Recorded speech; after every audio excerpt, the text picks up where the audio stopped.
Hey YouTube, Untamed here. So I have a confession. Just yesterday, for the first time ever, I officially missed having the Tundra. And that's because I didn't have a bed and I ended up transporting a tree. So I ended up getting this little tree here and just kind of fix some of our older dead trees that we had out here. This is Wyoming, so the chances of a tree actually taking off out here is like 10%. But because we're selling the house, Exhibit A, want to make sure that had better curb appeal. So we did that. And obviously I could have bugged one of my buddies and had them, come out and let me use their truck or whatever, have them pick up the tree and drop it off. I could have easily done that, but there's a matter of pride involved there, of course, especially knowing that, I just recently had a truck. So what does that mean? And is that enough to kind of push me over the edge to maybe reconsider getting a truck? Yes and no. So really between now and when we move to Washington next month, we're not going to need another truck. We're going to have movers, move everything in our house. We're not going to be taking anything really over that can't go in any of the vehicles that we have. So we'll be able to move just fine. However, there will be that day again, I'm sure, where I want to get something a little bit bigger or something that can't be transported within one of the SUVs here without making a mess within the cabin. So for that reason, I think I will certainly consider getting a new truck here in the coming months. I'm not going to be in a huge rush. You're not going to see me with one next week, I don't believe, but I am looking at and considering a few different options. And you guys have just seen the most tempting option just unveiled the other day, probably, if you follow vehicles like me.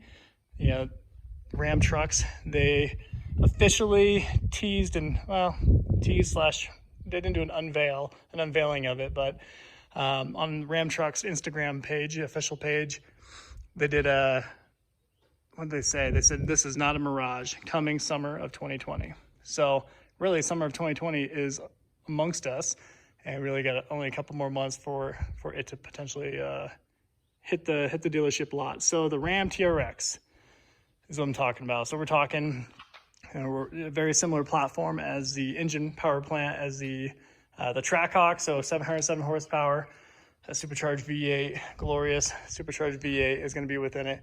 Not to mention, it just looks beautiful. Every single concept, every single photo, leak photo, it looks amazing. So that is so tempting, but at the same time, I'm not gonna be able to afford that. So at least probably not for a couple of years with our current toy lineup. So I'm definitely not gonna get rid of the Land Cruiser and will not be getting rid of that for a long time.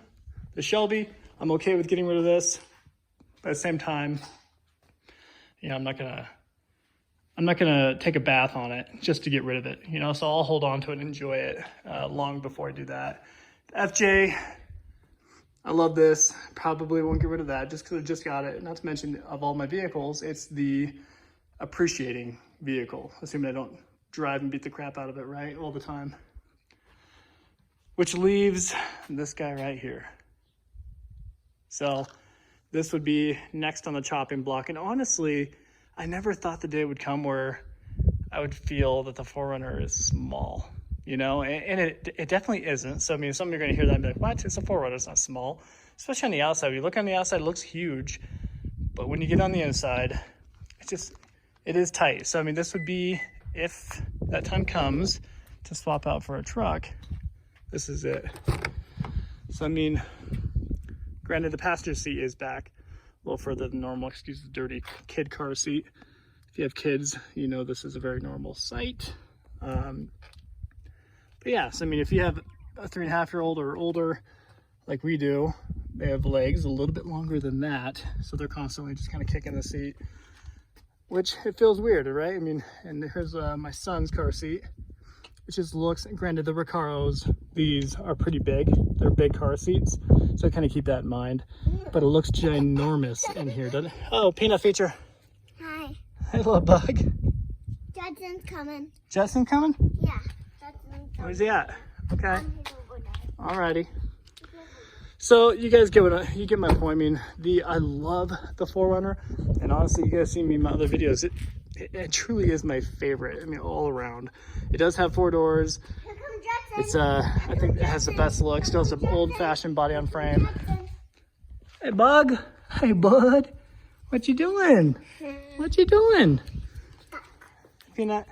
What you drinking, Peanut? I'm Sonic. Sonic milk. So it's not Sonic milk, but it's blue. And she remember how she pretended her name was Sonic for a while? That's why it's Sonic milk. It makes her fast like Sonic. Anyways, so I love the look of the 4Runner. I think it's probably the most timeless design. Love the wide fenders on it. But if we were to swap out, it's going to be this rig here. Yes? Oh, okay. Okay. Well, so that is, sorry, I keep getting a little distracted with the kiddos. So that is what we would trade out, is the 4Runner here. But what does that mean for the for the full lineup and what our daily drivers would be? So whatever I trade this in for, truck-wise, will become my daily driver, which my wife is not opposed to, because what does that mean? That makes the Land Cruiser her new daily driver, and she is a-okay with that. She loves the the additional space. And then I told you guys, like, right after I got it, my wife was already geeking out about it a little bit, so, which is scary because, well, perhaps she's the one who subliminally planted the seed for this to happen. But anyways, so that would give her this. And a part of me, maybe the selfish part of me, is like, oh my gosh, no, I mean, I got this for me, I love this. However, for you family guys out there, it's no longer about you. I mean, especially when it comes to the safety of your family, you're willing to pay any price. At least I am. So when it comes to peace of mind, if that time comes, when that time comes for us to trade in that 4Runner, I can have good peace of mind that my wife, when she's strolling around in this awesome $80,000 Land Cruiser, I can know that if she were to get in an accident, heaven forbid, she would likely be in good shape, because this thing is a tank, an absolute tank.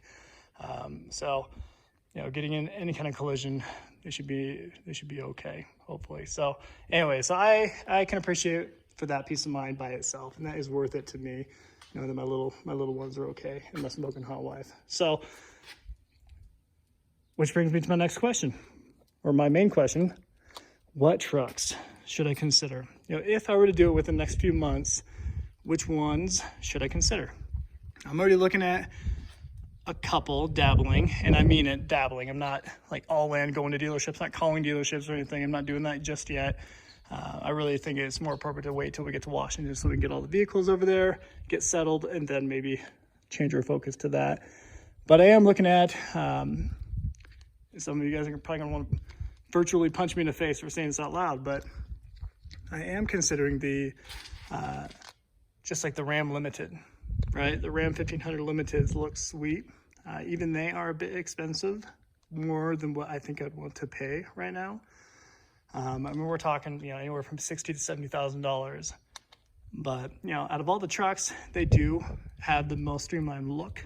I think they're, the front end is beautiful on them. Obviously, I can consider getting a Tundra again, but, not to say been there, done that, but, I just don't think I would want to replicate what I already had before, though I do have a set of tires waiting for it. But so there's a Tundra. If I were to get one of those, I would still either get the 2021 Lunar Rock, the new color, or a 2020 white one, and pay $48 to $50 for it, brand new one. So, which is more or less than what I actually got for trade-in on mine. So that'd be something to consider that way. So the Tundra TRD Pro, the Ram Limited, which I think is the front runner for me right now. I would definitely consider the new Raptor, but I still think we're a little ways out for that being released. So I don't think that really fits my timeline here. But let me know what you guys think. I mean, obviously the Chevy Trail Boss, Silverado Trail Boss, that's a good option. A lot of people really like that. GMC, the K2 edition, right? So that was another one. I'm not opposed to getting a diesel either. So I mean, if we did get a truck, I would consider getting, you know, an F-250 Super Duty, or even a Ram 2500 heavy duty diesel as well. So I'm open to all ideas. You guys let me know, but you guys know that I also take a lot of pride in having vehicles that sustain value. And I mean, the Tundra being a prime example, 7,500 miles on it. And I ended up getting 51, well, almost 52 with the $500 incentive, but 51.5 for the trade-in for it, you know, half a year later, which is incredible. And I'd like to think that the 4Runner would ring true on that too, because this is even the more popular of the two, barely, but more popular. So I take pride in that. I take pride in the fact of having limited production vehicles, which that Ram doesn't fit the bill, right? Or really none of these do. I mean, the Raptor maybe at the beginning, the TRX absolutely, but again, the price point is going to be too high. But anyways, guys, I will leave it there. Let me know what you would consider swapping out for. I know probably a handful of folks on my channel will say, get the Tundra again, but, you know, try and think, maybe shake it up a little bit, consider something up, you know, also be a little bit open-minded to it. But at any rate, I appreciate you guys watching as always. Until next time.